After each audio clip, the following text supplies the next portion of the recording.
నమస్తే, welcome to my channel. ఈరోజు మనం మాట్లాడుకుందాం డంకీ మూవీ రివ్యూ గురించి. ఇప్పుడే చూసి వస్తున్నాను. జస్ట్ ఇప్పుడే పీవీఆర్ నుంచి బయటకు వచ్చి ఇమీడియట్గా వీడియో చేస్తున్నా. సో సినిమా గురించి చెప్పాలంటే థంబ్నెయిల్స్ చూసే ఉంటారు కదా, అంత గొప్పగా అయితే ఏం లేదు. యాక్చువల్లీ రాజ్ కుమార్ హిరానీ గురించి మరి చెప్పాలంటే మనకు శంకర్ దాదా జిందాబాద్ శంకర్. సో ఇందాక మనం డిస్కస్ చేసుకున్నాం కదా రాజ్ కుమార్ హిరానీ గారి గురించి. ఆయన మనకి డైరెక్ట్గా తెలియకపోయినా తెలుగు ఆడియన్స్ అందరికీ తెలుసు ఆల్రెడీ. శంకర్ దాదా ఎంబీబీఎస్, శంకర్ దాదా జిందాబాద్ అవి ఒరిజినల్ మూవీస్. ఆయనే లగే రహు మున్నాబాయ్ అండ్ మున్నాబాయ్ ఎంబీబీఎస్ అని అప్పట్లో బ్లాక్ బస్టర్ మూవీస్. అండ్ ఆయన ఇప్పుడు 5-6 సినిమాలు తీశారు. ఆయన తీసిన ప్రతి సినిమా కూడా ఏంటంటే ఒక హ్యూమానిటీ అంటే మానవిక కోణాల్లోని, లేకపోతే ఒక మెసేజ్ ఓరియంటెడ్ అంటే ఒక కామెడీ ట్రాక్ని మెయింటైన్ చేస్తూనే కొన్ని విలువైన మెసేజెస్ని హృదయానికి హత్తుకునే లేవడంలో ఆయన మాస్టర్ అనమాట. ఈవెన్ ఆయన ఫస్ట్ మూవీ దగ్గర నుంచి ఫస్ట్ 2 మూవీస్ తర్వాత ఆయన తీసిన పీకే 3 ఇడియట్స్ అయితే అదైతే one of the all time favourite movie చాలామందికి. స్నేహితుడు అని మనకు తెలుగులో కూడా వచ్చింది. బట్ ఒరిజినల్గానే చాలామంది నాకు తెలిసిన సర్కిల్లో నా ఫ్రెండ్స్ అండ్ లేకపోతే సినిమాలు బాగా చూసేవాళ్ళకి ఇప్పటికీ మీ ఫేవరెట్ మూవీ ఏది అంటే 3 ఇడియట్స్ అంటారు. అంత ఇంపాక్ట్ క్రియేట్ చేస్తుంది ఆ మూవీ.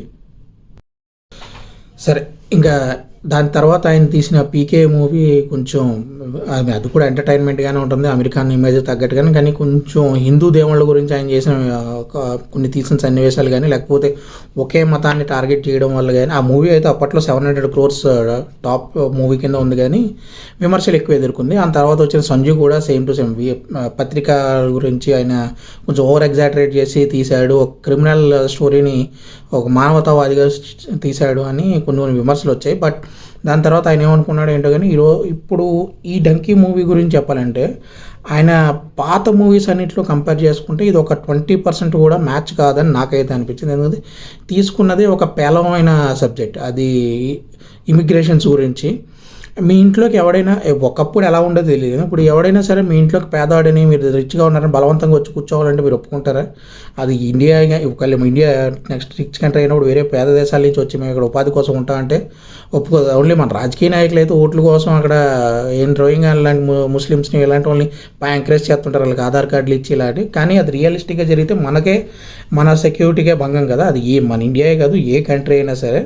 బెస్ట్ ఏంటంటే చదువుకున్నవాడు ఎవడు కూడా దీన్ని ఎంకరేజ్ చేయలేడు, ఎందుకంటే ప్రాపర్ వేలోనే వెళ్ళి తెచ్చుకోవాలి అనుకుంటాం. కానీ అండ్ ఇందాక నేను తమ్మునేల్లో పెట్టినట్టు పరిగెట్టుకుంటూ పాలు తాగడం కన్నా మీద ఒప్పుకుంటాం తప్ప ఉపయోగం ఉంటుంది. నిలబడి నీళ్ళు తాగితే దాహం తీరుతుంది ఎవరికైనా అంతే.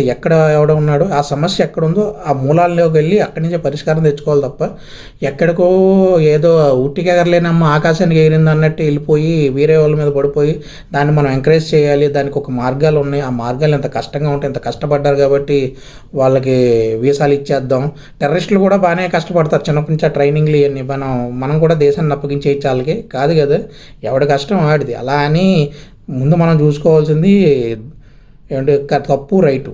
తప్పుడు విధానంలో వెళ్ళి కరెక్ట్ చేస్తా అంటే కుదరదు కదా.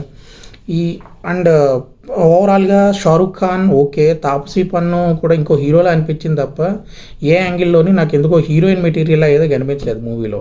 అదొక పెద్ద డిసడ్వాంటేజ్. అండ్ ఫస్ట్ హాఫ్ అయితే పెద్ద డిజాస్టర్.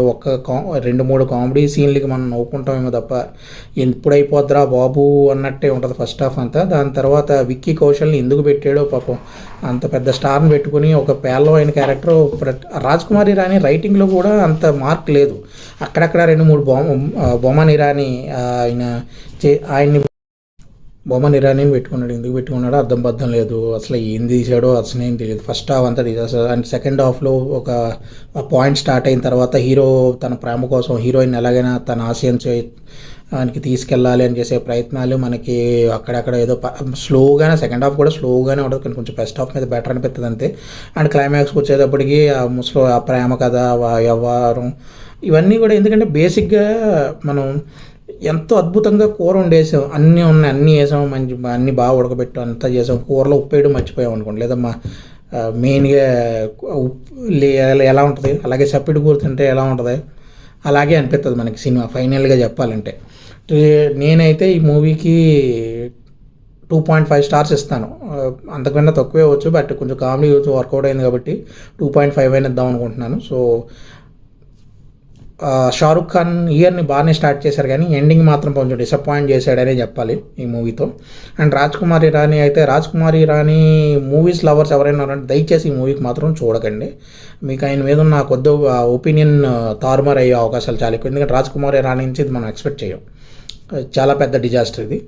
సో నేను అక్కడ పెద్ద పెద్ద థంబ్నెయిల్స్ పెట్టాను కదా, అవన్నీ కూడా ఈ సినిమాకి రిలేటెడే, దాన్ని బేస్ చేసుకునే రిలేట్ పెట్టా. బట్ ఇంతకుమించి స్టోరీ రివీల్ చేయడం నాకు కూడా ఇష్టం లేదు, కాబట్టి మూవీ అయితే ఓవరాల్గా బాగాలేదు. షారుఖ్ ఖాన్ ఫ్యాన్స్ ఎవరైనా అంటే వన్ టైం వాచ్ కూడా నేనైతే ప్రిఫర్ చేయను, కానీ అది మీ ఇష్టం.